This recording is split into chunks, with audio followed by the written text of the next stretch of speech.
한국전력이 올해 마지막 이사회를 엽니다. 현재 진행 중인 전기요금 개편과 일몰 예정인 전기요금 특례 할인을 어떻게 결정할지가 논의될 것으로 보입니다. 할인 제도가 종료되면 연간 약 500억 원의 요금 인상 효과가 발생하는 만큼 한전의 선택에 관심이 쏠리고 있습니다. 자세한 내용 정동욱 중앙대 에너지시스템공학부 교수 모시고 이야기 나눠보겠습니다. 안녕하십니까? 네, 안녕하세요. 안녕하세요.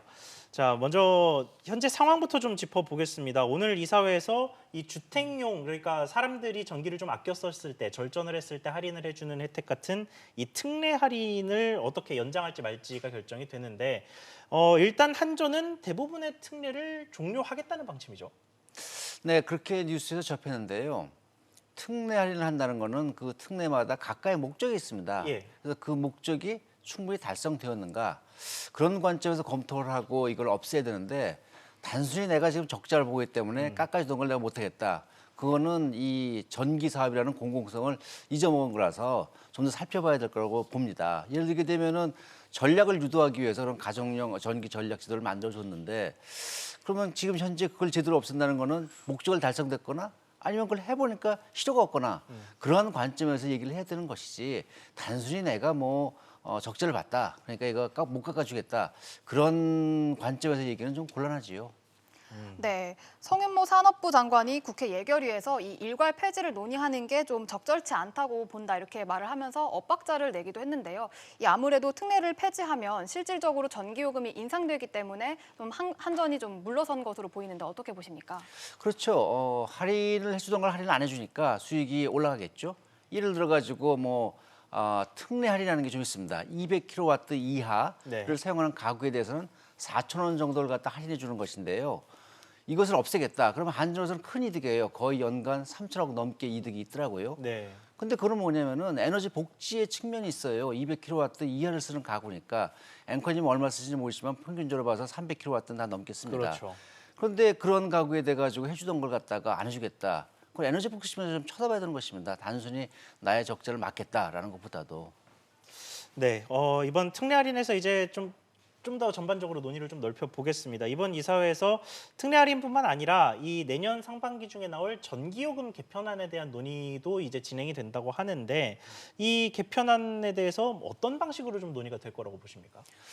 전기요금 개편을 한다면 이제 주택용, 산업용 이런 이제 전기요금을 갖다 올려야겠다. 뭐 이런 걸 갖다가 들고 나올 텐데요. 예.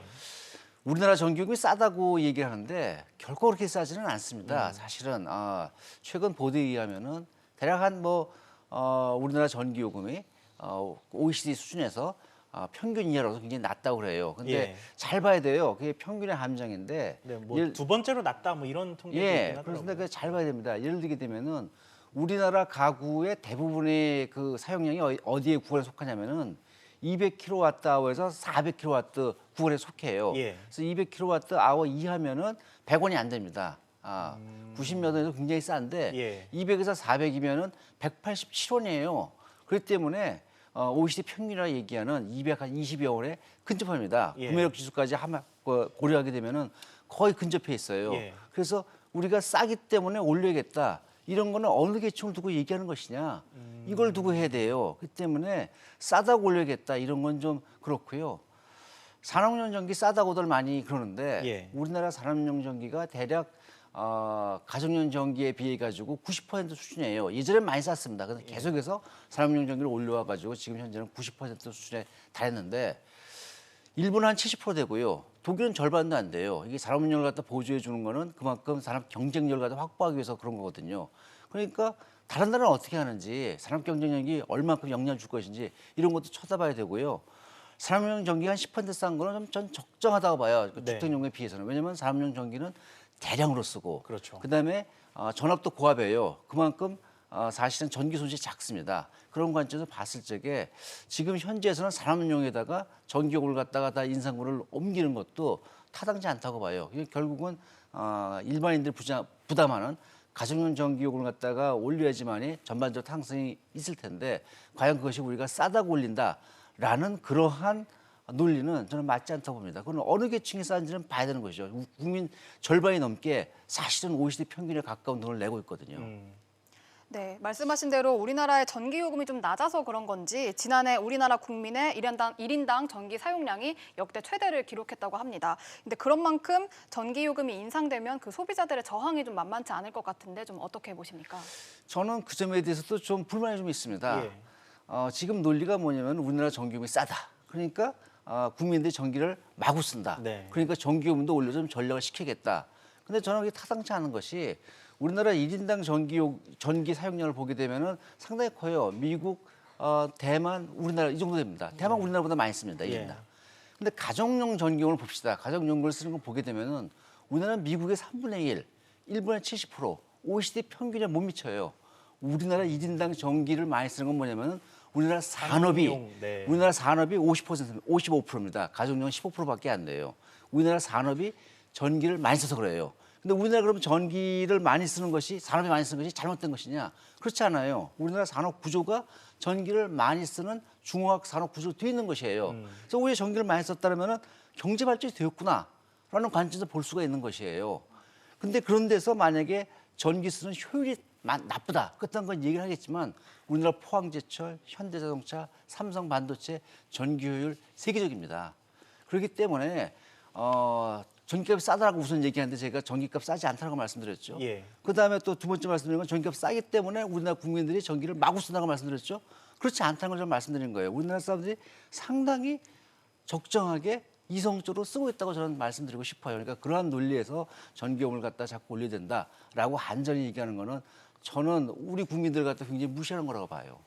네, 그러면 지금 상황을 종합을 해보면 전기요금이 그렇게 싼 것도 아니고 여기에 사람들이 그렇게 전기를 많이 쓰는 것도 아닌데 낭비하는 것도 아니라는 것이죠. 그렇죠. 예. 그런데 한전은 영업적자를 기록하고 있다는 그렇죠. 말이죠. 그래서 이 원인이 무엇이냐 이런 쪽으로 좀 논의를 해봐야 될 것 같은데 뭐 정부의 에너지 정책, 소위 탈원전 정책 때문이다 뭐 이런 얘기가 나오고 있는데 이 부분은 어떻게 보십니까? 그 탈원전 정책의 영향이 분명히 있고요. 그다음에 우리나라 전기요금을 갖다가 공공요금이기 때문에 전반적으로 눌러왔어요. 그래서 네. 만약에 전기요금을 조금 올려야겠다. 그렇다면은 사실은 뭐 어느 부문을 갖다 얘기할 게 아니고 전반적으로 우리나라가 전기요금을 억제하는 제도가 있었기 때문에 조금 더 올려야겠습니다.라고 나오는 게 정상적이고요. 탈원전 정책을 시행함으로 해가지고 그 전기요금을 갖다 인상할 수밖에 없는 압력은 더 커졌다는 것입니다. 그러니까 한전은 이 전기요금의 압박이 사실은 연료비 단가에 많이 좌우된다는 얘기를 많이 해요. 그런데 원자력만큼 연료비에 영향을 받지 않는 그런 에너지원은 없거든요. 네. 이게 15%밖에 안 돼요. 전체 발전 원가에 15%도 안 됩니다. 그런데 석탄이나 LNG는 거의 80% 가깝거든요. 80%가 넘거나. 그렇기 때문에 탈원전을 함으로 해가지고 원전을 가동하지 않게 되니까 어쩔 수 없이 뭐 LNG나 뭐 유연탄 이런 걸 쓰게 되니까 그렇게 연료비에 대해서 영향을 많이 받게 되고 더군다나 국제적으로 지금 그 LNG 가격 그다음에 석탄 가격이 좀 오름세에 있거든요. 네. 한동안 한동안 내려가다가 좀 오름세에 있거든요. 그러니까 이런 모양이 벌어졌는데 탈원전 정책이 아니다라고 정부가 얘기하는 거는 이건 눈 가리고 아웅하는 거죠. 네, 그리고 최근 경북 경주시에 있는 월성 원자력 발전소 1호기가 가동을 중단하기도 했는데 또 이 부분에 대해서도 전기요금 관련해서 추가 비용이 생길 수 있을 것 같은데요. 좀 어느 정도로 예상을 하십니까? 당연하지요. 뭐 이제 내가 갖고 있던 자산을 버렸으니까 네. 이건 완전히 나한테 이제 손실로 들어오게 되죠. 그러니까 이거는 한전의 그 손실로 이제 잡힐 겁니다. 장부상으로. 우선 그것도 그렇지만은 월성 원자력이 678메가와트인데 월성 원자력의 연간 평균 가동률이 현재까지 라이프타임 동안 보면 대략 한 80% 돼요. 네. 근데 80%까지는 못 간다 해도 70%만 잡아도 월성 원자력이 1년에 내는 전기가 부산시 전체가 쓰는 전기의 약 한 20% 정도를 내는 그 정도 규모가 됩니다. 네. 근데 그것을 원자력을 이제 월성을 쓰지 않고 된다면은 LNG 같은 걸 쓸 수밖에 없어요. 근데 원자력은 현재 62원 정도 돼요. 킬로와트아워당 생산 단가가. 그다음에 이제 LNG 같은 거는 122원이라서 한 60원 정도 차이가 나요. 2배 가까이 차이가 나네요. 네, 그렇습니다. 그다음에 태양광 같은 건 거의 한 180원 가까이 되고요. 그러니까 이것을 LNG로 대체한다고 해서 계산을 해보게 되면은 70%만 가동률 갖다 기록한다 그래도 한 2,500억 정도 돈을 더 전기 요금에 더 전기 생산하는 데 비용을 넣어야 되는 거예요. 그럼 2,500억이 어느 정도 돈이냐? 최근에 국회에서 그 유치원 그 학생들 급식비 올린다 그래가지고 했더니만 1,745원인가 정도에서 1,900원 정도 묻어줬어요. 예산이 없어서. 그 돈은 얼마였냐면 109억이었어요. 아. 109억. 근데 학부모들이 요구한 게 얼마냐면 2,600원까지는 올려달라 했어요. 그 돈이 얼마 들냐면 한 500, 한 50억 들어요. 네.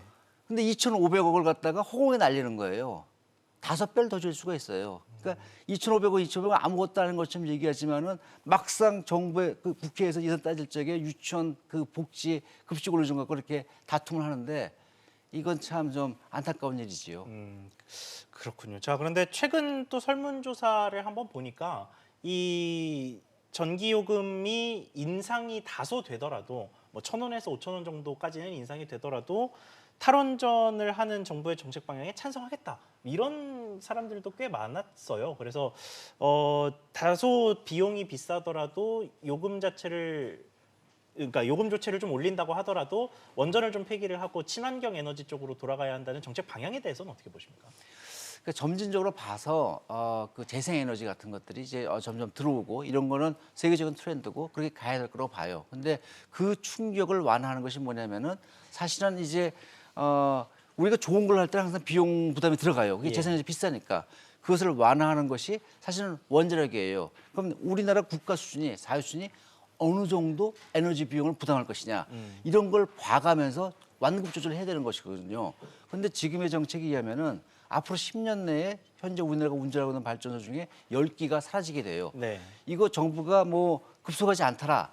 뭐 2080년까지 돌린다 하지만 그건 마지막에 지어진 원전 얘기고 사실은 10년 내에 지금 가동하는 원전 중에 40%가 사라지게 돼요. 네. 이런 관점을 저희는 항상 우려하는 것입니다. 그리고 개인은 내가 돈을 좀 더 내겠다라고 얘기할지 모르지만은 사실은 그거는 국가 전체 전기요금이 올라간 거거든요. 그러면 이건 산업 경쟁력에 영향을 줘요. 그러니까 내가 내는 돈뿐만 아니라 전기요금 올라가면서 산업 경쟁이 떨어지게 되면은 이거는 뭐 일자리 같은 데도 문제가 될 수가 있고 그렇기 때문에 이걸 단순히 뭐 여론조사라든가 이런 거 차원을 떠나가지고 좀 더 국가적 차원에서 그 영향을 받는다는 겁니다. 그래서 전기요금에 그렇게 어느 나든 간에 민감한 것이에요. 네, 오늘 이사회가 열리고 나서야 결정이 되겠지만 앞으로 우리가 부담해야 할 전기 요금이 좀 어느 정도로 오를 것으로 예상을 하십니까? 최근에 그 한국경제연구원이라는 데서 조사 분석 보고서를 냈어요. 그거에 의하면은 2030년까지는 대략 한 26%, 그 다음에 2040년까지는 33% 정도 오를 것이다라고 전망하고 있습니다. 예. 이거는 정부가 예상하는 수치의 2배가 넘어요. 정부는 2003년까지 대략 한 10.9%, 11% 좀 안 되게 오를 것이다라고 정부는 제시를 했는데 민간 연구소들 해보니까 이거에 2배 이상 오른다는 것이에요. 그리고 독일, 일본 같이 원자력 발전을 갖다가 이제 쓰지를 않기로 결정했거나 쓸 수가 없게 된 그런 나라의 경우를 봐도 독일 같은 경우 한 20%에서 가정이냐 사람에 따라 좀 다르지만은 20%에서 대략 한 25% 올랐어요. 지난 한 7, 8년간. 그다음에 일본도 20%에서 한 30% 올랐어요. 네. 이런 추세를 봤을 적에 정부가 그 바라보는 뭐 10% 내외다라는 거는 너무 낙관적인 것 같아요. 그보다 많이 올 것이고 정부가 올리겠다 또 그다음에 민간 연구소도 한 20%에서 30%뭐 이렇게 한다는 것도 사실은 국제적으로 연료비, LNG라든가 석탄이라든가 이런 것들이 안정세를 취한다라는 가정에 기반하고 있거든요. 그런데 그것이 어떻게 변할지 몰라요. 네. 알다시피 지금 뭐 중동에 여러 가지로 시끄럽지 않습니까? 뭐 이란이라든가 뭐 이런 것도 우리는 카타르에서 많은 LNG를 수입하거든요. 이런 것들이라든가 미중 갈등 때문에 에너지가 어떻게 될지 몰라요. 이런 변수에 노출돼 있기 때문에 상당히 앞으로 이제 그 에너지 요금, 에너지 비용, 전기요금 이런 걸 예측하기도 훨씬 더 어려졌다고 말씀드릴 수 있겠습니다. 네, 알겠습니다. 오늘 말씀 여기까지만 듣겠습니다. 지금까지 정동욱 교수님과 함께했습니다. 교수님 오늘 말씀 감사합니다. 네, 감사합니다. 감사합니다.